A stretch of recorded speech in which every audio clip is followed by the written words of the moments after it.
When I got back to the game, I was getting very upset and confused. I thought about the way the monster looked at me. The game couldn't have heard what I said. That's impossible. It had to be a random occurrence, but why did it happen precisely at the moment I insulted the monster? Nothing about this game made any sense.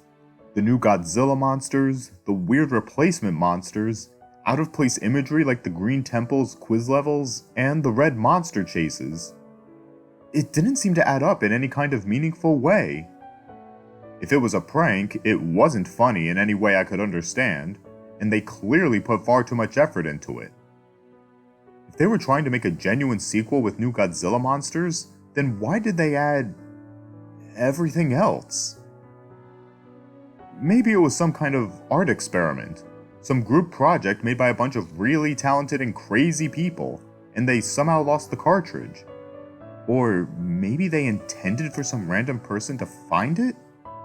It was all just fruitless guessing. As far as I could tell, there was only one way to figure out what the deal with this game was. To play it through to the end.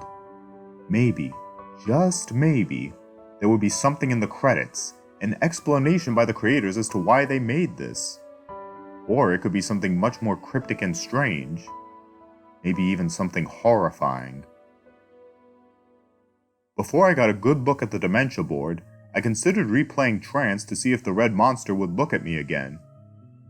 But I decided against it. I wanted to keep moving forward. I was also somewhat worried that backtracking might cause the game to become even more strange.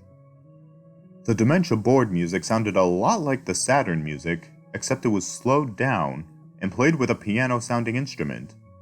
Like most of these new map themes, it had a dangerous, suspenseful feel. While listening to the music, I looked at the Dementia board. There were 4 boss monsters this time: Space Godzilla, Manda, Gigan, and Baragon. I was surprised that there were 2 new Toho monsters this time, but the best surprise was still to come. I started the quiz level. Here's another list of results in the same format as the last one. Can you swim? Yes. Happy. Do you like fish? Yes. Sick. Can penguins fly? No. Sad. Can it spin in all directions? There was no clarification of what face meant by it, so I just guessed. No. Surprised. Do you breathe oxygen? Yes. Weird face number 8. Does it taste good when you bite a woman? I don't know who came up with this question, but I really hope they're getting mental help. No. Annoyed. Is it night where you are? Yes. Weird face number 6. Do you like cats? Yes. Confused. Is water wet? Yes. Angry. Have you ever broken a bone? No. Happy. Do you like your job? Yes. Hurt. Would you like a new monster? Yes. Weird face number 11. I wasn't entirely sure at the time what face meant by new monster, but I couldn't resist answering yes, just to see what would happen. The result was mind-blowing. The game took me back to the board, and I had a new playable monster in the form of Anguirus.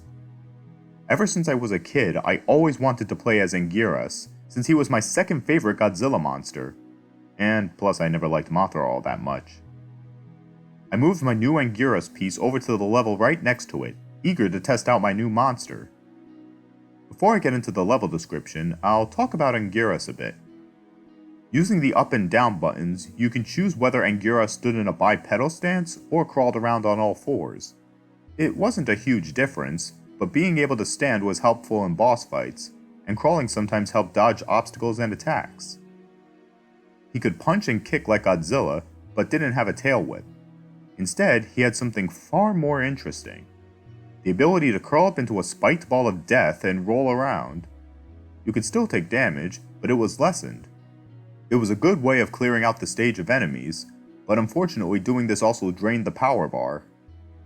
But the spiked ball wasn't his only special ability. When you pressed start, he would fire a beam of energy from his mouth. It resembled Titanosaurus' sonar attack, and if this were a hack, it may have been inspired by the roar attack from Atari's Godzilla fighting games.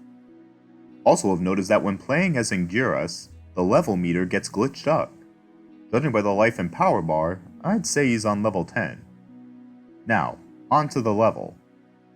As you might have guessed from the level icon, these levels are green palette swaps of the ground and background tiles from the blue mountains. But what immediately caught my attention was the water, which had a transparency effect. Is that even possible for an NES game? The Super Nintendo could do it, but I had never seen a transparency effect in a game on the NES. The Green Mountains music was played with the same instrument as the Blue Mountains, but the melody was totally different. It was a very simple song with a lot of abrupt pauses, followed by a loud note every few seconds.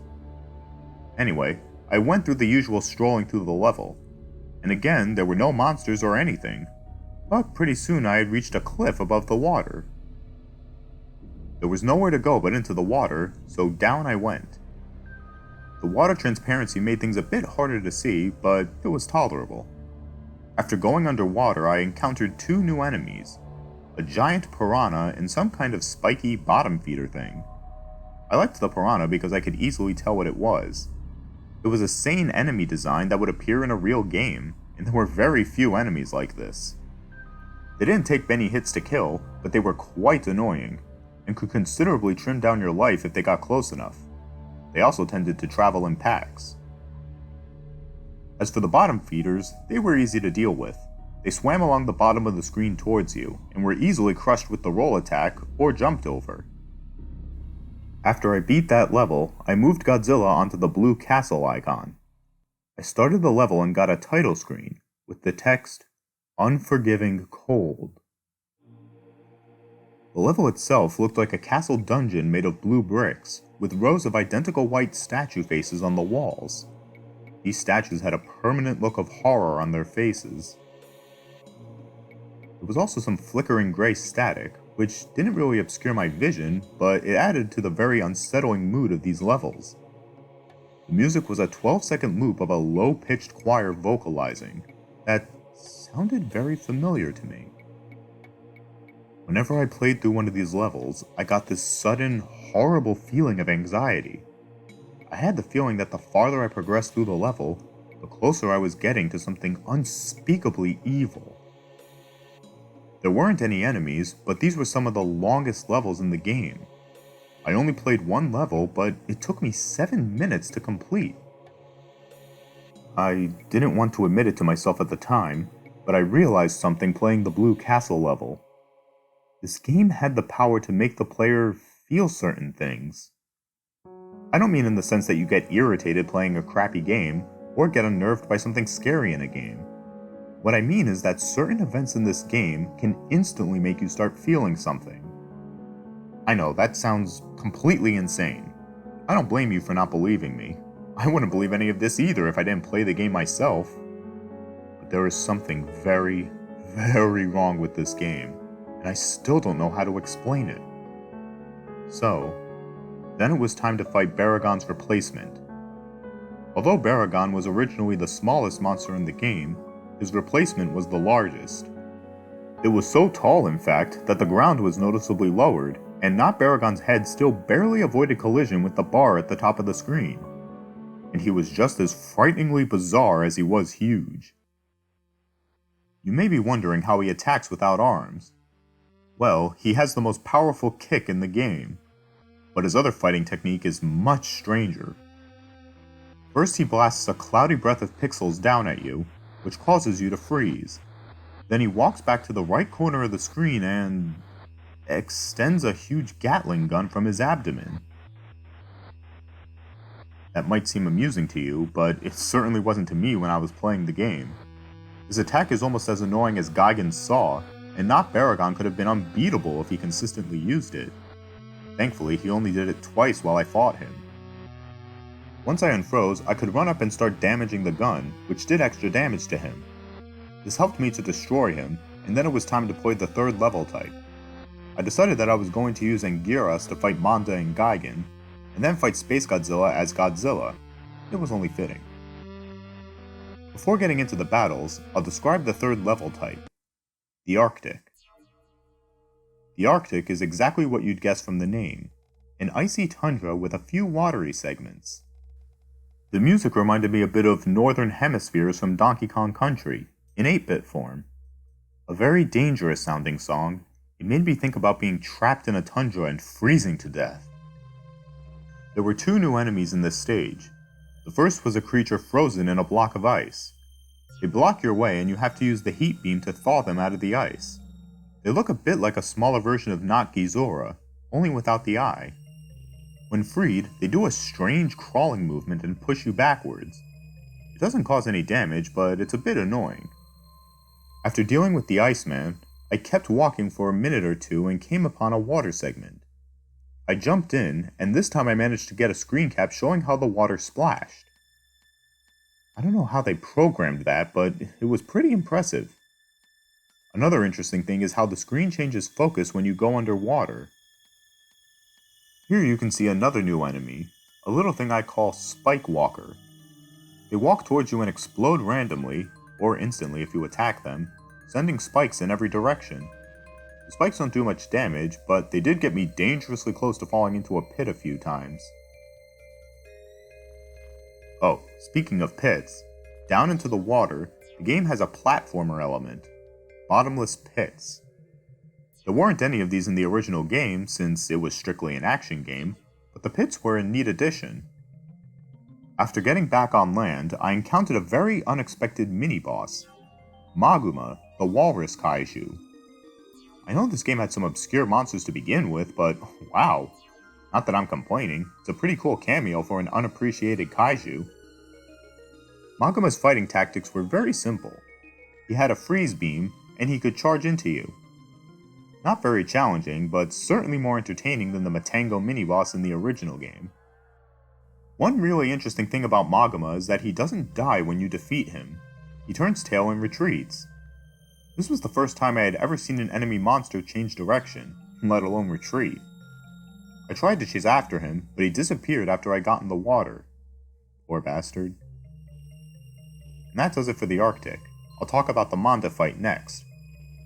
I forgot to mention before, but the music that played during the new monster fights were reused themes from the actual game. So far, the themes have been Titanosaurus, Gezora's music, Violente, Hidora's music, Orga, Baragon/Magura's music, Manda, Varan's music, Space Godzilla, Mecha Godzilla's music. As for the fight, Manda was a fairly crafty opponent.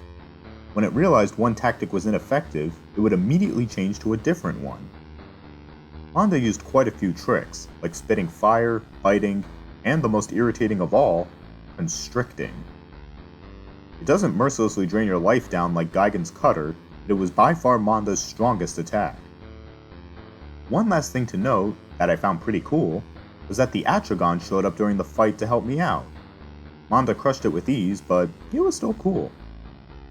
After I slayed Manda, I played through an Arctic level for the health power-ups, and then it was on to Gigan's replacement. When the fight started, I was very confused, because there was nothing there. I thought this was going to be like the Titanosaurus fight in Pathos, but just about the time it would have been going back to the map, a piranha appeared on screen. But it wasn't there for long. As soon as it appeared, the speakers emitted an ear-splitting screech, and Not Gigan flew in and ripped the poor fish into pieces. Well, that's one way to get the player on their toes. That abrupt entrance scared the hell out of me, and got my adrenaline rushing. Which in retrospect was a good thing, because Not Gigan was one of the fastest, most unrelenting opponents in the game. Not Gigan was tough, but my new skills with Anguirus helped to even the score. This was still an incredibly intense fight. Not Gigan's attacks consisted of some kind of blood laser he spewed from his mouth, and a downward slash. I was expecting some hellish variant of the buzzsaw attack, but thankfully there didn't seem to be one. The Howl attack was invaluable in defeating him. I would have taken more screen caps of the fight, but I really had to concentrate. After that, there was just one monster left to take down, Space Godzilla. As mentioned earlier, I used Godzilla for this fight. Space Godzilla's fighting technique was rather frustrating, but admittedly a very clever idea. Space Godzilla would use his energy to create 2 flying crystals, which would reach the ground and become crystal spires. These spires not only block you from reaching Space Godzilla, but it also allowed him to constantly recharge to full energy, and blast you with a deadly fully charged Corona beam until you broke the spires. Space Godzilla would eventually drain his own spires of energy until they shattered, but if you waited for that to happen, you'd probably lose a lot of life. Heat beams actually seemed to re-energize the spires, so I had to use physical attacks. When I finally got close enough to hit Space Godzilla, he was no pushover. When I punched him, he hit me back just as hard. Space Godzilla did everything in his power to knock me back to the left corner of the screen, so he could create more spires. By the time this was over, I only had about 5 life bars left. But it didn't matter, because I didn't need to fight anymore. I needed to run. Here we go again. I decided right then that I really wanted to see the end of this game. I decided that no matter what happened, no matter what the game showed me, I was going to get to the end. And I also made sure not to say a damned word while playing a chase level from here on. For this chase I tried out Anguirus, since his roll attack allowed me to move faster than Godzilla or Mothra. The chase started off like the first 2, except there was a river of blood below the ground. I was beginning to get the hang of it, and the extra speed from the roll helped me get an edge on the red monster, especially since I didn't have to worry about a power limit and could keep rolling endlessly. Like the previous levels with water, the ground inevitably reached a stop, so I rolled off into the blood. To my surprise, the Hell Beast didn't follow after me. It just stopped at the edge of the ground and grimaced. I guess I can't swim, I thought to myself. So I went under and continued moving. There wasn't anything around, but I knew something was up. The chase wasn't going to end that easily, would it? Surely something else had to show up. And sure enough, I heard the bellowing roar, sounding slightly different. And the monster was following after me in a new aquatic body. I had no idea it was a shapeshifter. After it reappeared, the chase started getting into the difficulty I had expected. Being submerged slowed me down, putting me and the beast at about the same speed. The only thing that would keep me alive was fast thinking and reflexes. I encountered some bottomless pits, in which mines floated up from. I assumed that if I hit one, it would damage me and knock me back. Considering how fast the red monster swims, hitting the mines would be instant death, so I went through great effort to avoid them. But that wasn't all I had to be wary of. Halfway through the chase, the Hell Beast revealed yet another surprise.